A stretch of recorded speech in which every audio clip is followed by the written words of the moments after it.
Good evening. It's Groundhog Day 2016, and we wait for the results from Iowa.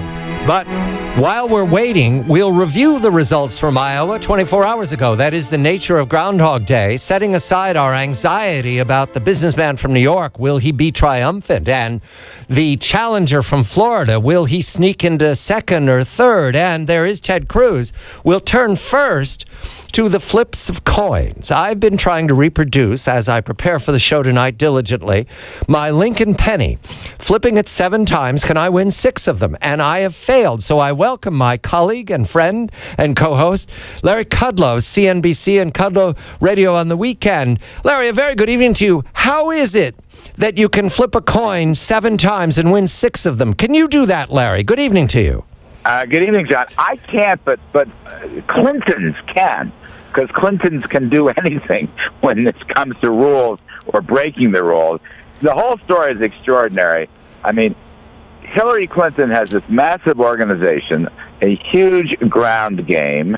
Of course, all the party is behind her, presumably, and she beats Bernie Sanders by 4 votes, according to the latest tally I saw. And as you say, 6 flips of a coin somehow wound up in her pocket rather than Sanders.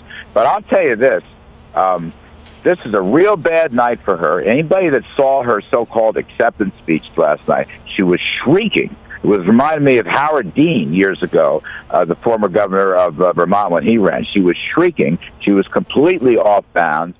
You could see the desperation there. And I think this is a huge thing because Bernie's going to win in New Hampshire big time, Bernie Sanders. And I know the Clintons are getting everyone to say that'll be the last thing he wins and she's going to sweep after that. All I can say is don't be so sure. Don't be so sure. She's in trouble.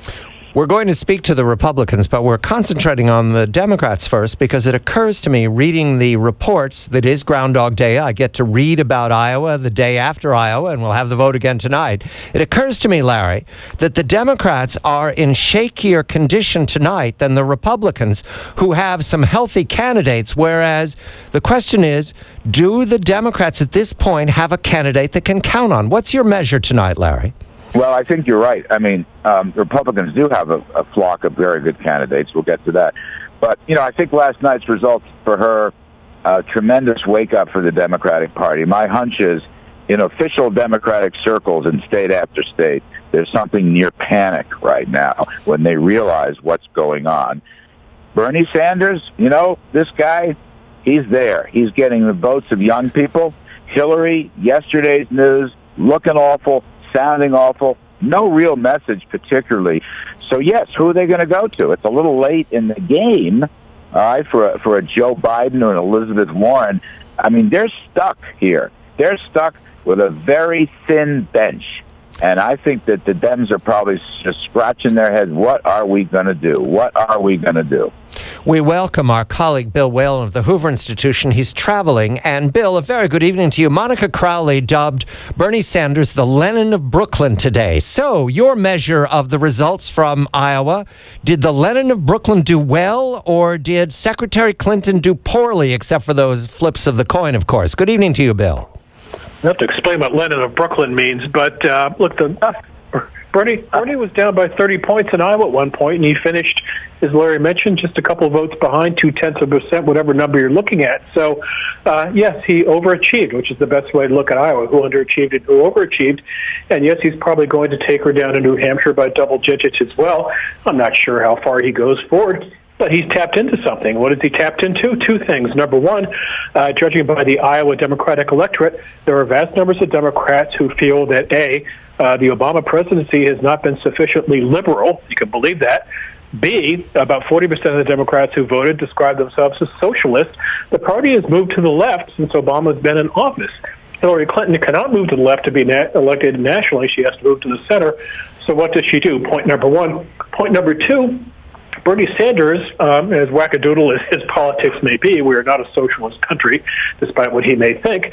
But that said, he is a very likable guy in terms of A, being authentic, and B, being something of a caricature. You can find ball caps that have this crazy mopped hair and glasses on them. He's become kind of a cult figure in that regard. Where does Hillary suffer? Two regards. Number one, she is a 68-year-old candidate who, very much like John McCain, Bob Dole, and Mitt Romney, are not really sure about their political identity running in the last race of their careers.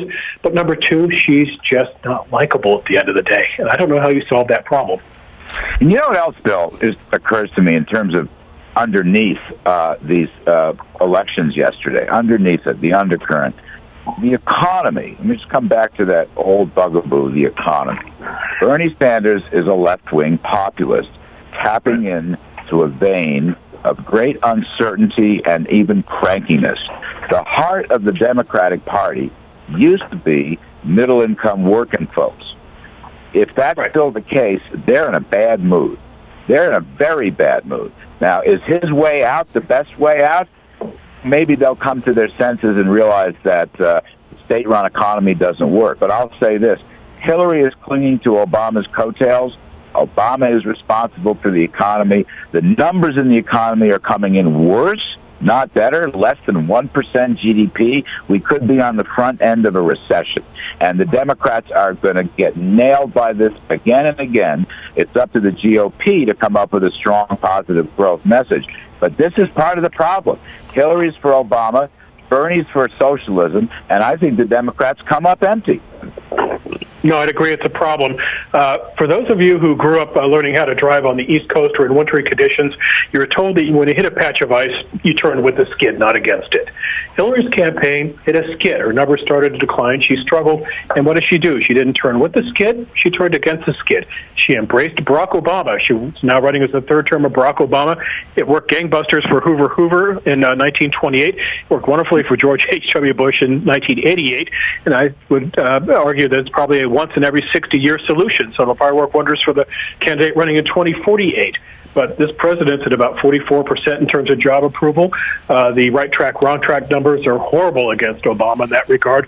Why run as a third term, number one? But again, number two, I just get back to she is just not comfortable in her persona. Instead of being now a progressive who likes to solve problems, she's now a progressive, and she is embracing Bernie's agenda. Bernie's agenda is not a national winner. It works wonders in Vermont, but this ain't Vermont. This is what Ohio and Virginia and Colorado, swing states. I mean, she was shrieking last night. She was shrieking about everybody's rights, going down a list of rights. And the polling that I saw, I guess it was on Fox tonight or something, the polling shows that the economy and jobs are still the number one issue.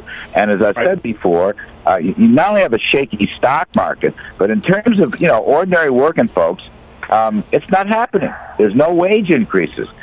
The unemployment rate looks to be low, but then when you take out the discouraged workers, it's almost 10%. So, Obama's coattails are not going to work, and she doesn't seem to have the strength to come up with her own agenda. And meanwhile, Bernie Sanders, John, what did you call him? Lenin from Brooklyn? Lenin from Brooklyn. Gentlemen, just a moment, because I want to turn to the Republicans. We want to be fair-minded here, and there's much to discuss about the results from last night here on Groundhog Day. However, to borrow a paraphrase from a long time ago, when you look into Mrs. Clinton's eyes on the stage last night, Larry, did you see three letters, FBI? Was the FBI on stage with her? Was it in the minds of the voters who tied her last night? Well, I think the activist voters who really follow this, yes, I'm sure that's part of it. I don't know whether that's really sunk in yet.